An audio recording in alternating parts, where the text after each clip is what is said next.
이 말씀을 통하여 우리에게 은혜 베풀어 주실 줄로 믿습니다. 특별 새벽 부흥의 기간 중에 가지는 또 수요 기도의 시간인데요.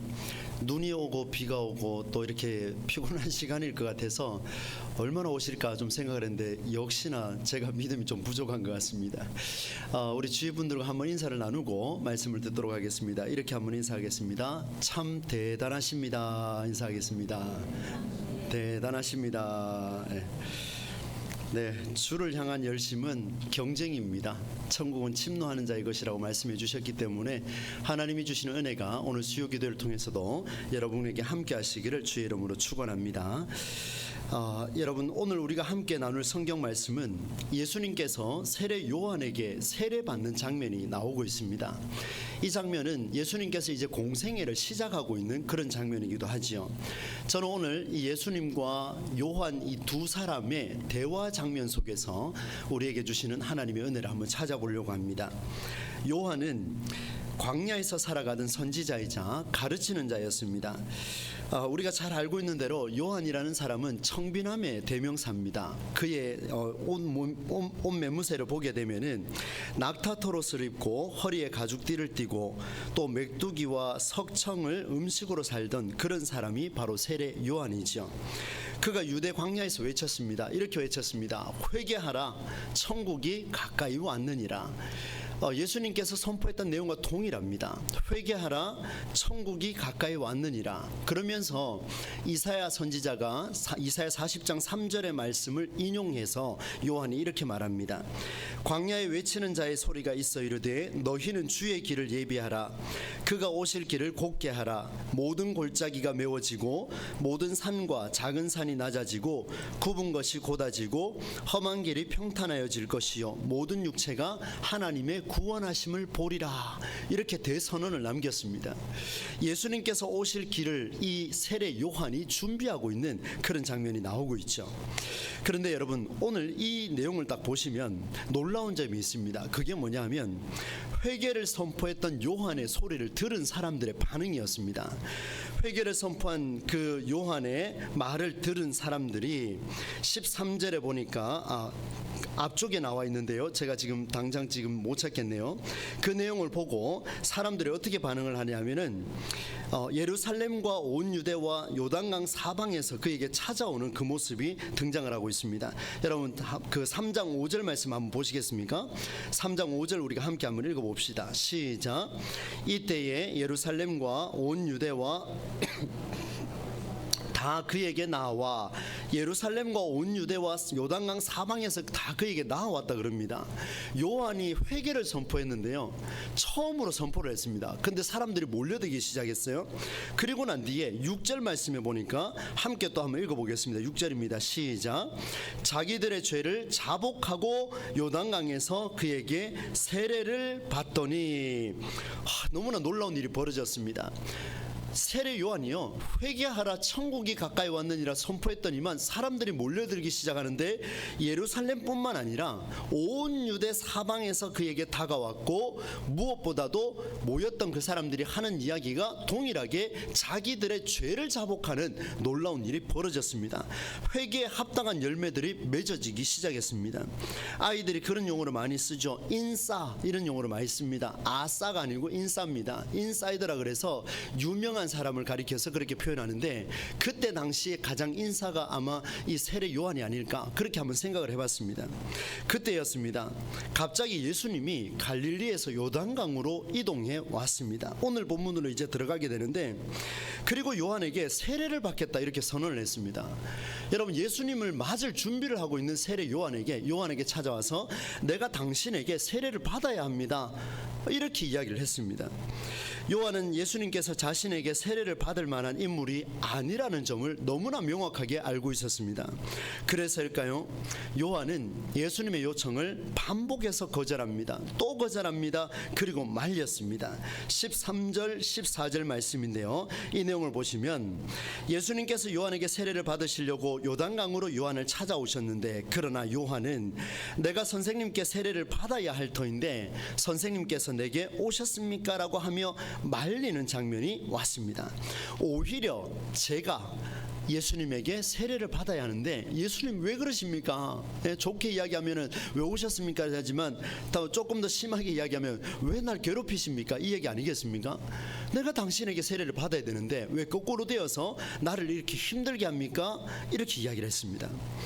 여러분, 요한이 이렇게 말린 이유가 있습니다. 그 이유는 요한에게 세례를 받아야 할 자들은 다 몰려들었을 때 그들이 한결같이 고백한 게 있었습니다. 앞서 우리가 나누었죠. 무엇을 고백했다 했습니까? 자기들의 죄를 고백했다 그랬습니다. 그런데 예수님은 죄가 없으시지 않습니까? 진실로 죄를 고백하는 자들이 모여서 죄 사함을 받게 하는 회개의 세례인데 그 세례를 예수님 받으시겠다고요? 안 됩니다. 예수님, 선생님 받으시면 안 됩니다. 이 요한의 마음이 간절하지 않겠습니까? 히브리서 기자가 이렇게 기록을 하고 있습니다. 히브리서 4장 15절 말씀에 예수는 모든 일에 우리와 똑같이 시험을 받으신 분이지만 죄는 없으신 분이시라, 이렇게 기록을 하고 있습니다. 예수님은 우리와 동일하게 시험을 받는 분이시지만 그러나 그분은 죄가 없다라고 명확하게 성경은 기록을 하고 있습니다. 그러니 세례를 주는데 그 세례는 회개에 합당한 열매를 맺기 위해서 주는 세례니까 예수님 절대로 받으면 안 된다라는 것을 보여주죠. 그런데 참 희한하죠. 정중히 거절하는 요한에게 예수님은 더 강력하게 요청하고 있습니다. 예수님께서 요한에게 세례를 받아야 할 이유를 설명하고 있는데 성경은 그 이유를 이렇게 밝히고 있습니다. 여러분, 우리 읽은 15절 말씀인데요, 예수님께서 왜 세례를 받아야 하는지를 설명하고 있습니다. 우리 15절 말씀 함께 한번 읽어보겠습니다. 시작. 예수께서 대답하여 이르시되 이제 허락하라. 우리가 이와 같이 하여 모든 하시니 이에 요한이 허락하는지라. 이유가 무엇입니까? 지금은 그렇게 하도록 내버려 두십시오. 요한아, 이렇게 하여 우리가 모든 무엇을 이루기에 합당하다 그럽니까? 의를 이루기에 합당하다. 그러니까 예수님이 지금 요한에게 세례를 받아야 하는 이유가 뭐냐면 회개에 합당한 열매를 맺으려고 세례 받는 게 아니고 하나님이 허락하신 의를 이루어 가기 위해서 난 당신에게 세례를 받아야 합니다 라고 이렇게 강하게 요청을 또 했습니다. 그런데 여러분, 오늘 이 말씀을 보면서 깊은 생각이 들었습니다. 이게 과연 가능한 일일까? 여러분, 이 말씀을 묵상하는 중에 두 가지 질문이 생겼습니다. 첫 번째는요, 의를 이룬다라는 말씀은 옳은 일을 이룬다라는 의미입니다. 그런데 신이 되시는 바로 예수님께서 요한에게 이렇게 말했습니다. 우리가 이 일을 이루자, 이렇게 이야기했습니다. 참 이상하죠. 예수님은 그렇다 하더라도 요한은 우리와 성정이 같은 사람입니다. 우리와 같은 허물과 죄덩어리인 사람입니다. 사람이 의를 이룰 수 있을까요? 불가능하지 않습니까? 의는 사람이 이룰 수 있는 영역이 아닙니다. 의는 사람이 할 수 있는 게 아니에요. 아무리 최선을 다한다 하더라도, 아무리 깨끗해진다 하더라도 의라고 하는 것은 righteousness라고 표현하고 있는 이 의라고 하는 것은 절대로 사람이 이룰 수 있는 게 아니라는 것이 성경의 기록입니다. 이게 첫 번째 질문이었어요. 또 하나 질문은요, 의를 이루어야 한다는 예수님의 요청에 이에 요한이 허락하는지라 이렇게 표현하고 있습니다. 아니, 요한이 어떤 사람이길래 도대체 예수님보다 훨씬 더 뛰어난 사람 아니지 않습니까? 그런데 요한이 허락하는지라 이렇게 표현하고 있습니다. 이게 과연 가능한 일일까? 아무리 생각해봐도 이것은 요한이 허락할 영역이 아닙니다. 요한이 해서는 안 되는 영역인데 요한은 예수님의 고유 영역인 허락을 요한이 허락하고 있는 장면을 성경 마태는 기록을 하고 있습니다. 이 두 가지 질문이 오늘 말씀의 흐름입니다. 먼저 첫 번째로 그 내용을 좀 살펴보겠습니다. 세례를 받은 후에 공생애를 시작할 예수님에게는 정말 중요한 순간입니다. 요한은 그렇다 치더라도 예수님은 지금 무조건 받아야 됩니다. 하나님이 허락한 이 세례를 받아야 되거든요. 말리는 요한에게 조금도 망설이지 않고 예수님은 강력하게 외쳤습니다. 이제 허락하라. 이제 허락하라 군소리 하지 말고 이제 허락해라. 당신이 허락해야만 합니다. 지금 당장 그렇게 하라는 말씀을 선포했습니다. 딴소리 하지 말고 허락해라. 그리고 이어서 말씀하시기를 우리가 이와 같이 하여 모든 의를 이루는 것이 합당하다라고 이렇게 표현을 했습니다. 여러분 눈치가 있으셨습니까? 아마 눈치채셨을 것 같아요. 이 본문에서 지금 예수님 뭐라고 이야기하시냐면 이제 허락해라. 네가 허락은 해야 되는데 왜 허락하냐면 우리가 함께 하기 위해서 이렇게 표현했습니다. 의를 이루는 일은 사람의 영역이 아니라고 분명히 언급을 했습니다. 그런데 의를 이루는 일에 우리가 함께 하자라고 그렇게 표현을 했습니다. 정말로 놀라운 일입니다. 정말 천지가 개벽할 그런 일들이죠. 의를 이루는 일은 전적으로 예수님의 고유한 영역입니다. 하나님의 영역이에요. 사람은 의를 이룰 수 없는 존재입니다. 이런 사람이 예수님과 함께 하게 되면 도리어 예수님의 머리만 아프지 않겠습니까? 아니 실천을 해도 하나에서 100가지 하나에서 10,000가지를 실천을 해도 의를 이룰 수 없는 그 인간과 사람과 예수님이 이룰 수 있는 그 예수님이 함께 한다면 사람이 조금이라도 실수하면 어떻게 됩니까? 의를 이룰 수 있습니까? 없습니까? 못 이루는 거예요. 의를 이룰 수가 없습니다. 그런데 예수님이 이렇게 하자라고 이야기를 해요. 분명히 실패할 것이 뻔합니다. 예, 그렇죠. 저 자신을 돌아봐도 그랬습니다. 예수님, 이거 지금 말도 안 되는 이야기입니다. 예수님이 저에게 이런 이야기 한다면 저는 못합니다. 예수님, 오히려 저는 예수님의 골칫덩어리가 될 수밖에 없습니다.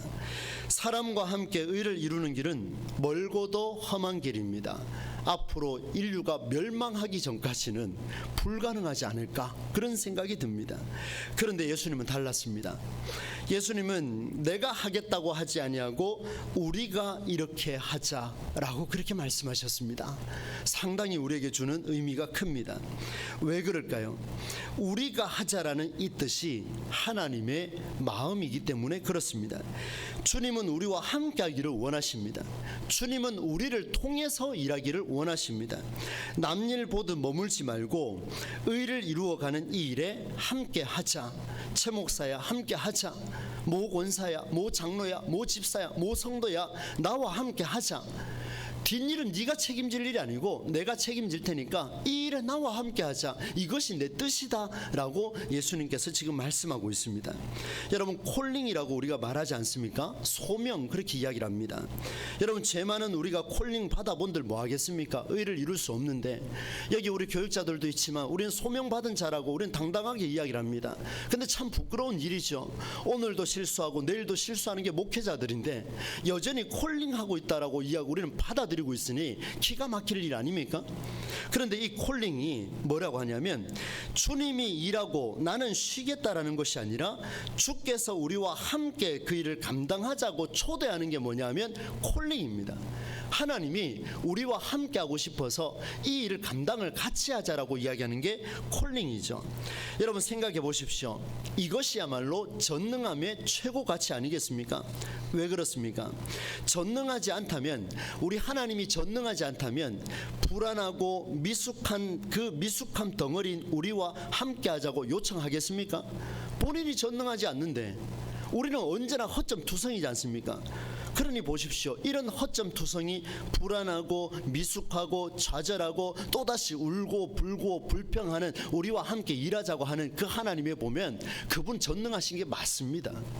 그분 살아계신 게 맞습니다. 그분이 지금 우리와 함께하는 게 맞습니다.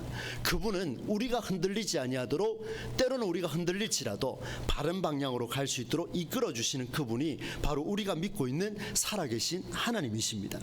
여러분 전능한 하나님과 함께 할수록 그분의 전능함, 그분의 위대함, 그분의 힘과 능력과 그분의 사랑을 우리는 경험하게 될 것입니다.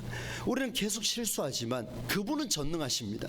왜? 우리 실수 덩어리와 함께 일하기를 원하시기 때문에. 얼마나 놀랍습니까? 여러분 우리 동부제일공동체가 정말로 완전한 사람이 없지 않습니까? 앞에 서 있는 목사도 동일합니다. 우리는 허점투성이입니다. 우리는 언제나 실수하고 또다시 하나님 앞에 우리는 엎드릴 때마다 구하라, 찾으라, 두드리라 이 말씀만 붙들고 우리는 기도할 수밖에 없는 그런 연약한 존재인데, 하나님은 전능하신 분이기에 우리는 하나님의 전능함을 쫓아가면 갈수록 의를 이루는 일에 우리가 함께 하자라고 하셨으니, 함께 하면 할수록 무엇을 만날 수 있다는 겁니까? 전능하신 하나님을 만날 수 있다는 것을 본문을 통해서 우리에게 보여주십니다. 바로 세례 요한에게 하나님이 이것을 요청하셨습니다. 예수님께서 세례 요한에게 이것을 요청하셨습니다. 그리고 여러분, 두 번째 질문이었습니다. 예수님께서 요한에게 세례를 요청하면서 동시에 요한에게 이렇게 말씀하셨습니다. 이제 허락하라. 이제 허락하라. 도저히 할 수 없는 이야기인데 이제 허락하라라고 요청을 했고, 이후에 보니까 뭐라고 이야기하냐면 이에 요한이 허락하는지라 이렇게 표현하고 있습니다. 여러분, 오히려 명령해서 이행하라고 하는 게 훨씬 더 자연스러울 것입니다. 너 지금 나에게 세례를 베풀라. 하나님의 명령이야. 구약 성경에서 이사야 40장 3절에서 그렇게 말했으니 너는 지금 내게 세례를 베풀어야 할 것이 마땅한 일이야. 이렇게 말했어야 하는 게 맞습니다. 너는 지금 나에게 군소리하지 말고 내가 명령하는 대로 순종하라, 복종하라 라고 명령하셔야 되는데, 요한에게 네가 이제 이 일을 허락하라 라고 이야기했습니다. 네가 이 일을 허락해야 한다라고 강조하고 있습니다. 그냥 좀 하면 될 텐데 이렇게까지 할 필요가 있겠는가? 요한의 마음은 복잡하지 않겠습니까? 생각이 복잡합니다. 여러분, 하나님이 우리에게 찾아오셔서 그렇게 말씀하십니다. 내가 이 일을 감당하고 싶은데 우리가 함께 하자. 그런데 네가 허락해야 된다. 어떻게 하시겠습니까? 허락할 수 있습니까? 마음감이 교차하죠. 나는 갈 수 있을까? 하나님이 오늘 나에게 이런 직업을 허락하셨는데 나는 여전히 갈 수 있을까? 하나님, 내게 오늘 이 교회 비전을 허락해 주셨는데 내일 되면 내가 감당할 수 있을까? 성도들이 따라 나올 수는 있을까? 하나님 말씀에 목이 메어 있을 수는 있을까? 수많은 고민들이 나타나는 거죠. 오늘 특별 새벽 부흥회를 이어가면서 우리 말씀의 은혜를 받았습니다. 집에 가서 될 줄 알았는데 또다시 무너져요. 그런데 하나님이 이렇게 말씀하세요. 네가 허락해야 된다. 내가 허락하는 게 아니고 네가 허락해야 된다.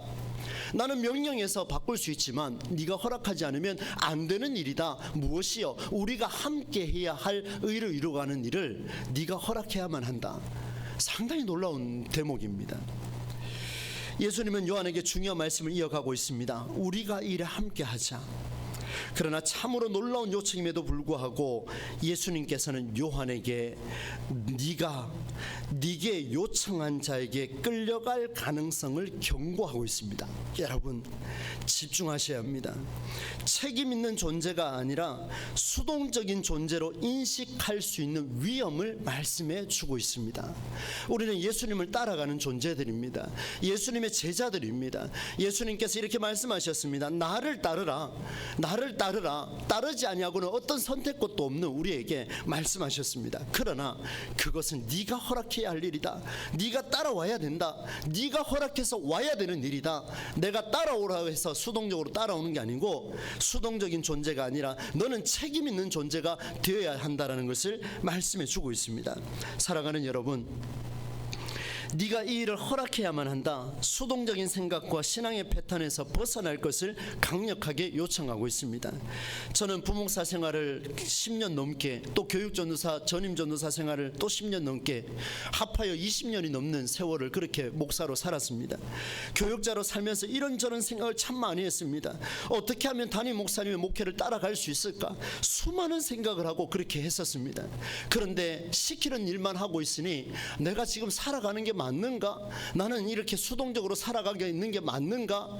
여러분, 그런 고민들을 저는 끊임없이 할 수밖에 없었습니다. 그 이야기가 오늘 본문의 내용과 같습니다. 저는 담임이 되고 나면 우리 교육자들에게 그렇게 요청할 것이라고 여러분과 약속을 했습니다. 그것이 무엇입니까? 나를 따르라가 아니고 주를 따르라.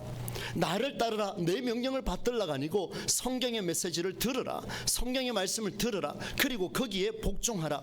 여러분 보십시오. 네가 이 일을 허락해야만 한다. 여러분, 우리 교육자들, 여러분 성도들이, 우리 함께하는 모든 기관장들이 여러분이 허락하셔야 돼요. 제가 하자고 해서 되는 게 아니고 제가 허락하고 여러분도 허락하고 하나님 앞에서 동등하게 우리가 허락할 때에 하나님이 이루어 가시는 의를 이루어 간다는 것을 보여주는 게 본문의 말씀이죠. 누군가의 생각에 의존하지 말라, 그 말씀입니다. 예수님의 요청에 우리가 이처럼 행하여 모든 의를 이루어가는 일의 결정을 다른 이의 결단이 아니라 바로 너 자신이 결단할 영역이라는 것을 명확하게 제시하고 있습니다. 그래서 요한에게 그 말씀을 한 거예요. 이제 허락해라. 나는 너의 머리채를 끌고 가서라도 나는 바꿀 수 있지만, 그러나 나는 그렇게 하지 않겠다. 네가 허락해라. 네 신앙은 네가 허락해야 된다. 내가 바꿀 수 있는 게 아니다 라는 그런 결단을 예수님께서 요청하고 있습니다. 사랑하는 여러분, 예수님께서는 인류 역사상 가장 좋은 리더 자격을 갖춘 사람입니다. 인류에 수많은 위인들이 있죠. 너무나 많은 위인들이 있습니다. 그런데 우리 예수님만큼 그런 리더 자격을 갖춘 사람이 또 있을까요? 그런데 예수님은요, 최고의 리더 자격을 갖춘 자신을 맹목적으로 의존하지 말고 적극적이며 능동적이며 스스로 결단할 일이라는 사실을 본문을 통해 말씀해 주고 있습니다. 여러분, 세례 요한은 뛰어난 자였습니다. 그런데 그보다 훨씬 더 뛰어난 자가 나타나니 세례 요한이 이렇게 말했습니다. 나는 그분의 신발끈도 묶고 풀고 할 자격이 없는 자다. 그분이 워낙 위대하신 분이기 때문에 나는 그렇게 할 수 없는 자다. 그분이 오시면 나는 그분을 따라가야 할 존재지 내가 그분을 좌지우지할 사람이 아니다, 이렇게 고백을 했습니다. 그런데 세례를 받는 순간 예수님은 요한에게 이렇게 이야기했습니다. 네가 허락해라. 이 일을 이루어가는 것은 네가 내 신발을 풀든 묶든 상관할 것이 아니라 내가 할 일을 네가 결정하고 따라와야 할 것이라, 이런 말씀을 우리에게 주고 있습니다. 세례 요한은 엄청난 충격을 받았을 것입니다. 분명히 인간이 허락할 일이 아님에도 불구하고 허락의 영역을 우리 주님께서는 내어주셨습니다. 너의 주체성 있는 결단을 요청하고 있습니다. 오늘 우리 동부제일교회 여러분, 말씀 앞에 결단하시기를 바랍니다. 말씀 앞에서 순종하시기를 바랍니다. 누군가의 결단과 누군가의 비전에 의해 끌려오는 것이 아니라 우리 교회는, 우리 교회 성도들은 모두가 주체성 있는 결단을 하셔야 되는데, 그 결단은 성서의 메시지를 듣고 그 결단 앞에서 이제 허락하라 하시는 주의 음성에 응답하는 자가 일어나는 교회가 우리 동부제일교회가 되어야 할 줄로 믿습니다. 그게 교회입니다. 그게 교회예요. 우리가 함께 하자는 예수의 요청에 응답하는 일이 되기 때문에 그렇습니다. 여러분, 수동적인 삶이 어떤 건가 한번 생각을 해봤습니다. 수동적인 신앙의 삶은요, 이런저런 걱정이 많은 타입입니다. 여러분, 주변에 걱정 많은 사람들 많을 겁니다. 이제 한번 여러분 스스로 한번 판단해 보십시오.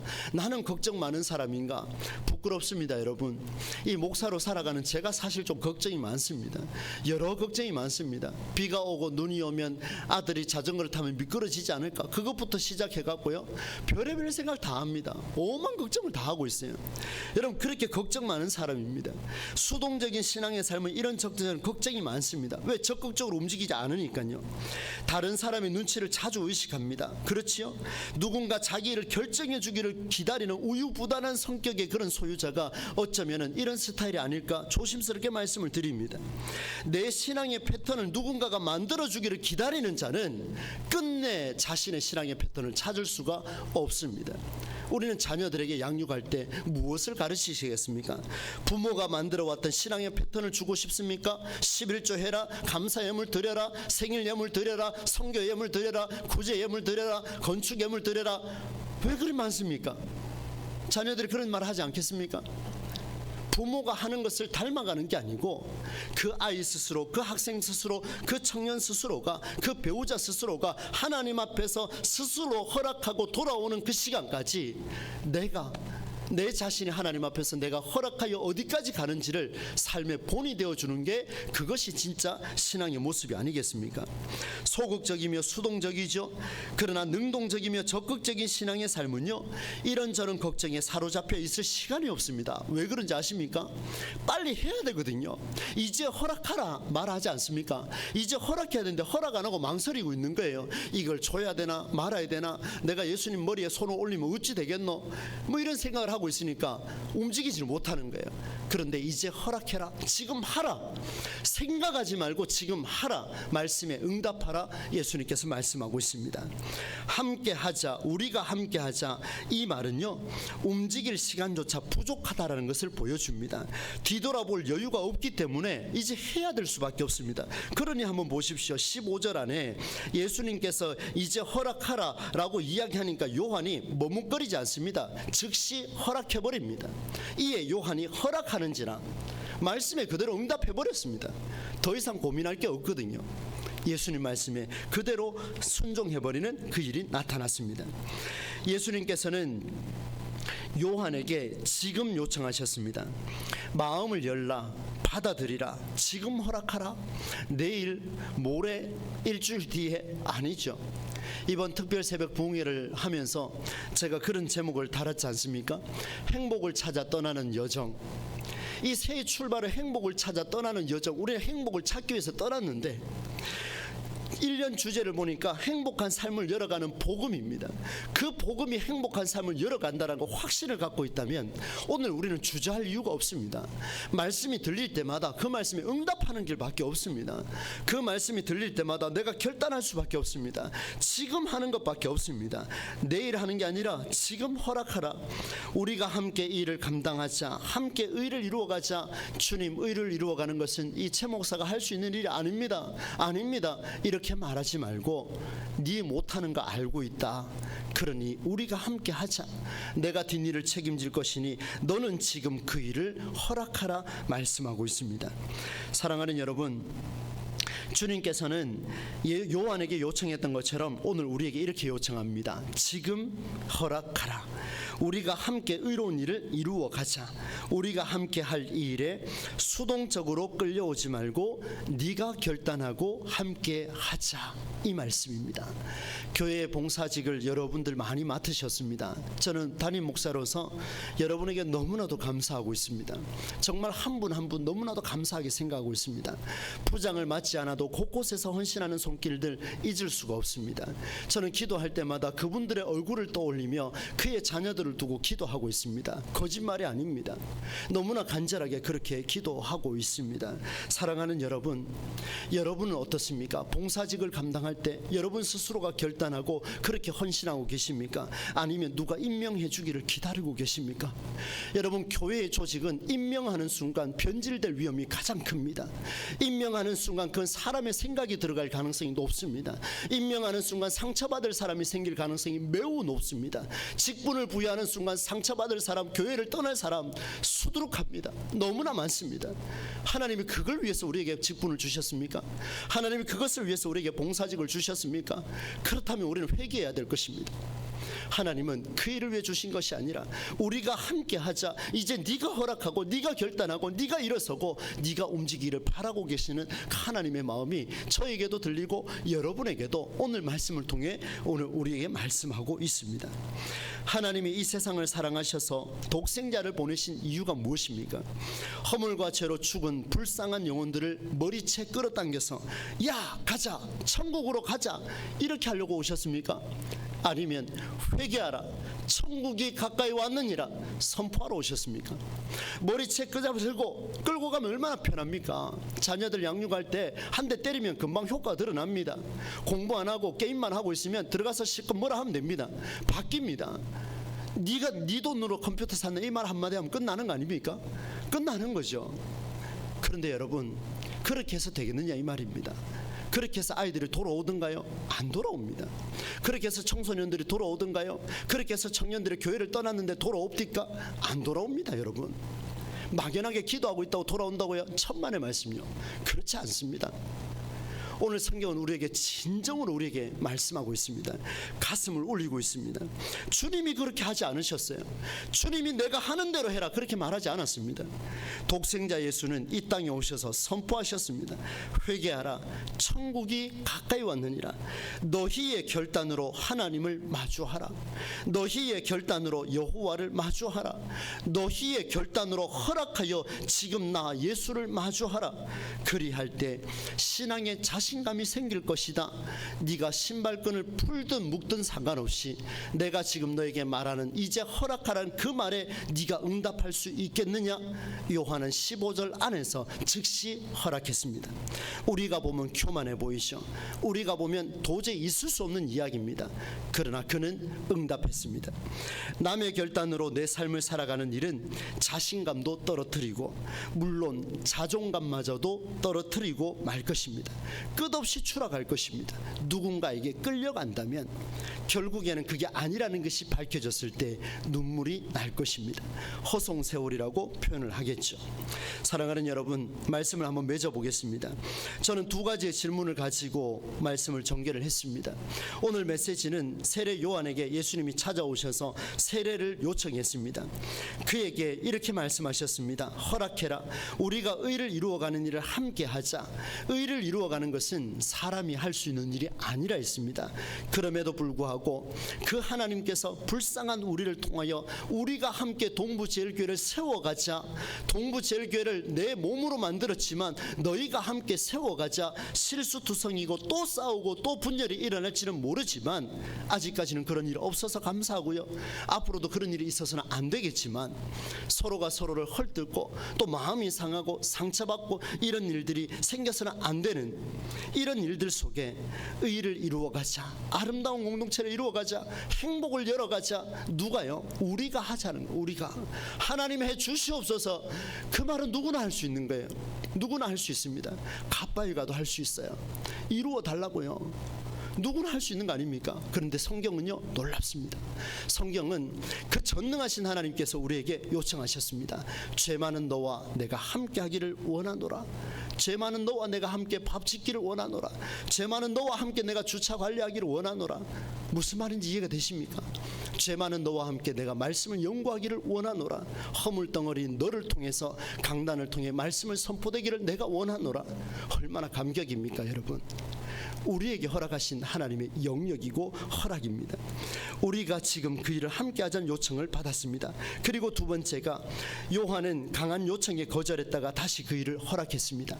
예수님의 고유 영역이었던 그 일을 요한이 허락했습니다. 예수님의 요청에 이렇게 응답했죠. 이에 요한이 허락하는지라. 이에 요한이 허락하는지라. 그는 주체석 있는 결단을 해냈습니다. 예수님과 함께하는 일이라 할지라도 그것은 분명 자신의 결단이 수반되어야 함을 오늘 성경은 우리에게 말씀해 주고 있습니다. 나는 잘 몰라요 목사님. 이제 신앙생활 시작해서 잘 모르는 게 투성이에요. 괜찮습니다 여러분. 평생을 신앙생활해도 말씀 한 구절에 응답 못하는 사람 이 한국교회 천지입니다. 초신자라 할지라도 오늘 들었던 이 메시지 하나 듣고 하나님 앞에 응답하는 자가 있다면 하나님은 오래 신앙생활한 사람이 아니라 그 자리에서 응답하는 그 초신자와 함께 하나님의 역사를 이루어 가실 것입니다. 우리 동부제일교회가 이런 예수님의 요청에 모두가 응답할 수 있기를 축복합니다. 이런 예수님의 요청에 우리 모두가 허락하는, 여러분 감격 아닙니까? 감격이요. 이게 우리 가능한 일입니까? 우리가 허락하면 예수님이 그 일을 같이 하겠대요. 이 예수님이 우리에게 그런 권한을 주셨습니다. 사랑하는 여러분, 침묵하거나 그냥 끙끙 앓지 말고요, 이제는 마음껏 허락하십시다. 하나님 나와 함께 하십시오. 제가 허락하겠습니다. 하나님의 역사를 제가 펼쳐 나가겠습니다. 주여 나와 함께 하여 주옵소서. 우리 동부제일교회 특별히 수요기도에 나오신 저와 여러분의 삶에 우리가 의를 이루자는 하나님의 역사, 그리고 하나님께서 우리에게 말씀하신 이제 허락해가는 그런 역사를 우리를 통해서 이루어갈 수 있기를 주님의 이름으로 간절히 축원합니다. 함께 찬송가 부르도록 하겠습니다. 89장 주신 말씀 생각하며 함께 고백하겠습니다.